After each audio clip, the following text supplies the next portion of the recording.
Oi, tudo bem? Como que vocês estão aí? Então, nós vamos dar continuidade. Semana passada a gente fez até uma avaliação, que espero que todos tenham feito. Quem não fez, volta lá e faz aquela avaliação, porque ela vale nota para depois no final do semestre a gente não ficar igual nesse, tendo que fazer recuperação, né? Semana que vem eu vou deixar a recuperação para a gente fazer. Então nós estamos ali no capítulo 7, que a gente está estudando o fascismo e o nazismo. A gente já viu um pouco das características do nazismo, do fascismo, como que se deu, e hoje nós vamos estudar um pouco essa característica do fascismo, então do nazismo. O nazismo e o fascismo, eles são movimentos muito próximos, estiveram a Alemanha e a Itália ao mesmo tempo, pós Primeira Guerra Mundial. Eles têm características muito claras e muito presentes quando vai. Só que o nazismo, ele vai ter um processo muito específico dele mesmo. A gente vai ver que nasce vários movimentos fascistas em vários lugares, e até atualmente pode-se aparecer essa ideia do fascismo inspirado nesse movimento, porém as ideias nazistas elas são bem características da Alemanha, né? Então, de começo, para a gente começar a pensar, a gente traz sobre a questão dos chamados estados totalitários. Então, quando a gente discutir isso e discute o fascismo e o nazismo, agora a gente discute um estado totalitário, né, que é uma forma de governo com um líder político, com apenas um partido, e que é centrado o poder numa pessoa só, de forma, de certa forma, extremamente violenta. Essa forma de poder, de dominação que é feita, que é controlado, é uma forma violenta, né? Não há liberdade de expressão, liberdade de opinião, liberdade de contraditório. Então é realmente uma ditadura onde é realmente concentrado. E por muitas vezes não é uma ditadura de quem assume o poder contra a vontade. Parte da população ela aceita essa vontade, ela concorda com essas ideias de estarem presentes, né? Toda a opressão, toda a oposição ela é reprimida fortemente de forma violenta, como eu falei, não se aceita nenhuma oposição, né? Então, com a saída da Primeira Guerra Mundial, como a gente já viu a Primeira Guerra Mundial, o que acontece, né?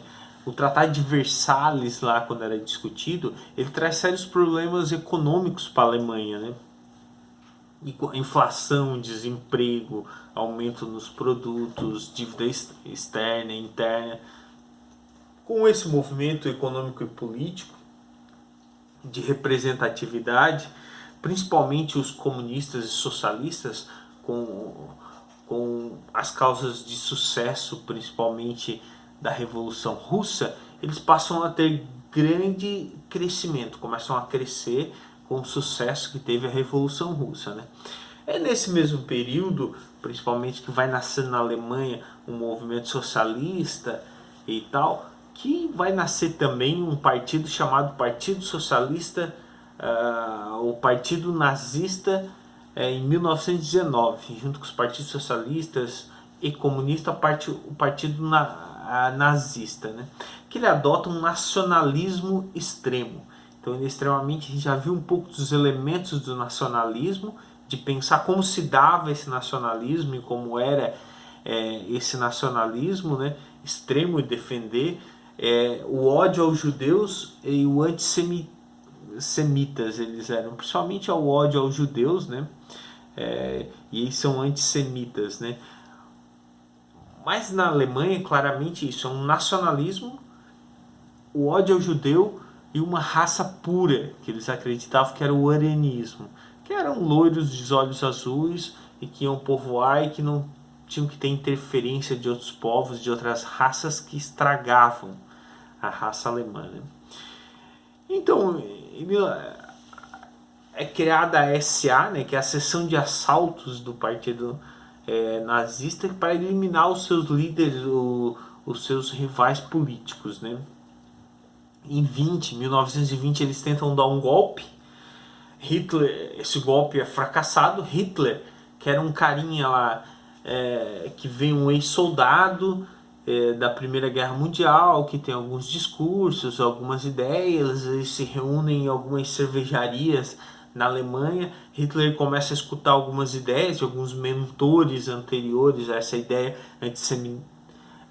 anti-judeu, ariana, defendendo uma raça pura, o nacionalismo extremo, o ódio aos comunistas, socialistas, aos liberais. Então o que acontece? Essa crise. Então eles começam a colocar Hitler era um carinha ali que tá, e ele começa uma ascensão, né? Ele dá um passo, ele ascende como liderança do partido, né? Então ele vai preso nessa tentativa de golpe. Ele escreve um livro chamado Minha História, né? Mein Kampf, que um pouco se torna uma bíblia para os nazistas. As ideias dos nazistas são inspiradas nesse livro que ele vai escrever na prisão, né? E aí os princípios básicos, como já citou, né? Superioridade da raça ariana. A raça ariana é uma raça branca, os olhos azuis, de origem alemã, germânica, sem interferência de outros povos, sejam brasileiros, latinos, indígenas, africanos, asiáticos, outros povos cristãos que eles... e essa raça, a ideia de raça, eles vão ditar que é uma raça superior à outra, pela cor, de onde vem, de como é criado. Então, assim, eles se identificavam como seres superiores, que eram melhores, e as outras raças eram inferiores a eles. E eles queriam purificar cada vez mais quem morava na Alemanha, então expulsar, e aí eles vão expulsar os judeus, que era um povo que a gente já viu um pouco, que circulava, que tinha origem no Oriente Médio. Lembrando que Jesus era judeu, né, lá em um povo que a Segunda Guerra a gente vai ver essa perseguição, mas já viu um pouco ali onde tinha na Primeira Guerra. A necessidade de ocupar novos espaços, territórios que eles entendiam que eram deles, né? E o antissemitismo, né?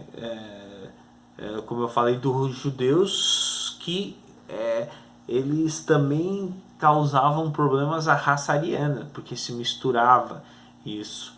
Havia um problema também econômico, porque os judeus eles eram donos de bancos e de riquezas na Alemanha, e também se queria eliminar isso. Então se buscou todas as riquezas dos judeus para o governo alemão, eles diziam que eram para o povo alemão, e assim expulsar.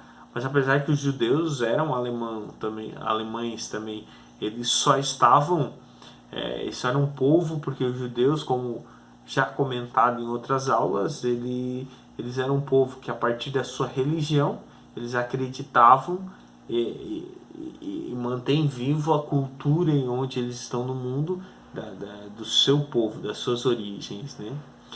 Então tinha uma estrutura militarizada, né, que passava a ideia de ordem num país que estava extremamente bagunçado pós-guerra de governo. Então eles tinham uma ideia militar, eles andavam todos uniformizados, marchando, fazendo desfiles mesmo que eram proibidos, andavam em grupos, agrediam grupos de pessoas, faziam ataques, discursavam com ódio. Então essa ideia, eles tinham um uniforme verde, então, como se fosse e tinham esse grupo de assalto, que era a chamada SA, que dava toda uma ideia de militarização para eles, né? Então a crise de 29 causou tudo isso, vai causar todos esses problemas. Ele vai vindo anterior, a crise de 29 piora a situação da guerra, como a gente já viu na crise de 29, né? Fecha a indústria, aumenta os desempregos, né? E aí os nazistas vão apresentar uma proposta para beneficiar os trabalhadores do campo da cidade. Eles vão propor reforma agrária, nacionalização das empresas estrangeiras, participação dos trabalhadores no lucro, anulação da dívida de agricultores, melhoramento na produção, salários dignos, que se assemelha um pouco, se vocês parar para ver, a ideia dos socialistas e da Revolução Russa. Porém, e até tem o nome Partido Nacional Socialista Alemão, não tem nada a ver com o socialismo da Rússia, socialismo e marxismo. Eles tinham uma ideia de socialismo diferenciada, que era um socialismo onde o coletivo estava acima do individual, como a gente já viu nas ideias do fascismo. Mas não é o socialismo russo, né? Não é a mesma ideia, então não se coloca que eles são juntos. Não é essa mesma ideia, são opostos, porque o socialismo e os comunismos eles estão para a esquerda, o fascismo e o nazismo vai se colocar na extrema direita. Então eles são a lados opostos, né?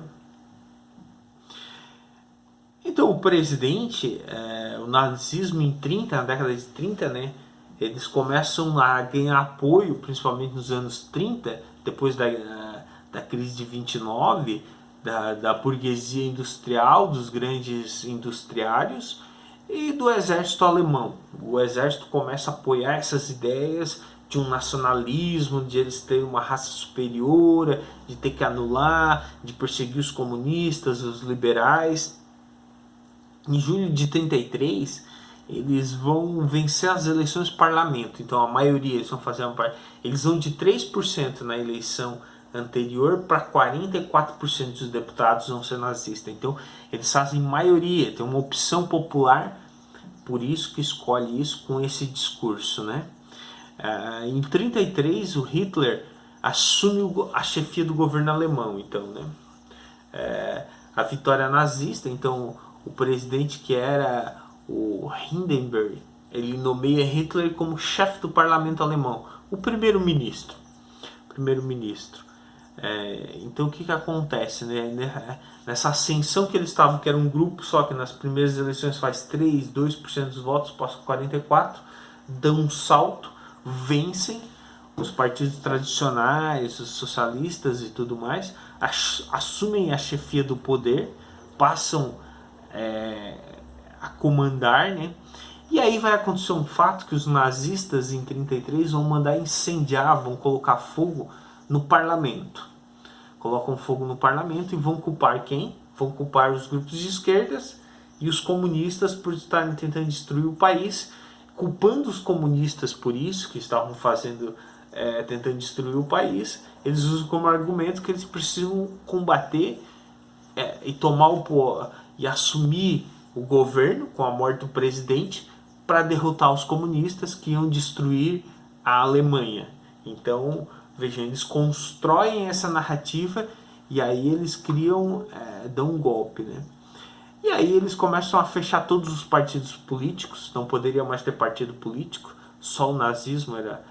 E aí todos os jovens, as mulheres tinham que se filiar ao nazismo. Eles fecham sindicatos, imprensa, jornais. E aí tem uma questão que é muito clara da Alemanha nazista, que é queimar livros. Eles começam, se alguém tem um livro, A Menina que Roubava Livros, né? Tem o filme e o livro, quem vê vai ver que nesse período ela rouba livro e eles queimam os livros, começam a queimar, porque os livros e as ideias eram ruins, prejudicavam a juventude, desvirtuavam as famílias e tudo mais, a leitura, e seja qualquer livro que era, a não ser os livros que eles escolhessem, porque é um processo de doutrinação. Então não tem todos os tipos de livro, eu posso escolher qual eu quero. Só esse livro aqui que eu escrevi, vocês só vão ler isso. Você não pode ter acesso a outros livros que vão se prejudicar. Então esse é o processo que faz de doutrinação. E depois a gente vai ver da questão da imprensa, da mídia na guerra, de como vai se dando isso, a propaganda nazista, né? A expansão alemã, então, né, uma política nacionalista, né, nazista, de popularizar a ideia de guerreiros expansionistas, que eles tinham a ideia de expandir, que era um povo guerreiro, que era um povo superior. O pan-germanismo, que era juntar os povos germânicos lá da Idade Média, juntar porque eles eram superiores. E essa ideia dos povos inferiores, então que os espaço eles tinham que ocupar os outros povos para dominar também, né? E aí havia uma forte manifestação ariana, né? Todo o apoio a Hitler, e o povo ia apoiando Hitler, que era a ideia de, principalmente, de um nacionalismo, como já foi falado apoiado pelo povo, mas a ideia de perseguir os judeus, né? E aí lá na página, se você pegar lá, o antissemitismo nazista, lê lá os anos que seguem aquele cronograma, na página 33, e vai falar da Noite dos Cristais, em 9 de novembro de 1938, onde eles, Noite de Cristais, porque eles quebram as vidraças, eles perseguem, mandam para campo de concentração, e depois nós vamos ver o que são esses campos de concentração, mandam para lá os judeus vão ser enviados para lá e vão ser perseguidos e mortos, né? Então por hoje a gente vai ficando por aí, deixar lá as atividades para vocês fazer, e na semana que vem a gente começa a entrar na Segunda Guerra Mundial, que é resultado dessa ideia nazista. Até mais!